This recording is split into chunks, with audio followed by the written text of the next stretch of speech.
আসসালামু আলাইকুম deer electric টিপসের পক্ষ থেকে আপনাদের জানাই স্বাগতম। তো আপনারা যে ছোটোখাটো অ্যাম্প্লিফায়ার বানাইতে চান, তাহলে আমার হাতে যে সার্কিটটা দেখতে পারছেন, এই সার্কিটটা কিন্তু খুবই ভালো মানের সার্কিট। এটার পিছনে দেখেন লেখা আছে কিং, তো এবং তার পাশাপাশি লেখা আছে 2017। তো এটা কিন্তু ওল্ড মডেলের একটি মাল। তো আপনারা যদি এটা দিয়ে অ্যাম্প্লিফায়ার তৈরি করেন, তাহলে কিন্তু খুবই ভালো মানের অ্যাম্প্লিফায়ার হবে এবং সিম্পলের ভিতরে খুবই ভালো মানের। আপনাদের এক্সট্রা কোনো বেস্টন লাগবে না, এটার সাথে সব সিস্টেম করা আছে।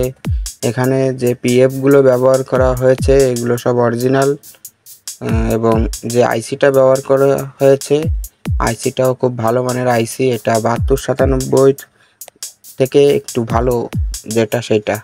তো এটা বেশিরভাগ সম্ভব 2000 টিডিএ 2009।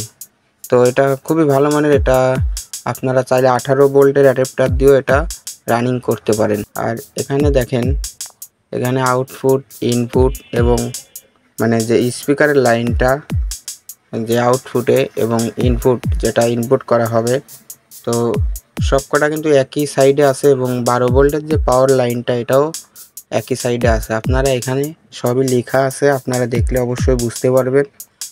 এই লেখা দেখে দেখে আপনারা এখানে জয়েন দেবেন, যেহেতু অনেকেই কাজ জানে না, লেখা দেখলে অবশ্যই বুঝবে সে। এবং যদি কাজ জানেন তাহলে ক্যাপাসিটার দেখে, পিএফ দেখে লাইন বোঝা যায়। তো আমি আপনাদের এই সার্কিটটা দেখাইছি, এই সার্কিটটা সবই ডায়াগ্রাম লেখা আছে, আপনারা দেখে দেখে কানেকশন করবেন এবং খুবই ভালো হবে।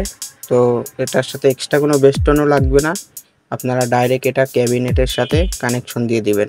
তো ভিডিও এটাই ছিল, ভালো লাগলে অবশ্যই লাইক করবেন এবং আমার চ্যানেলে নতুন হয়ে থাকলে অবশ্যই চ্যানেলটি সাবস্ক্রাইব করে রাখবেন।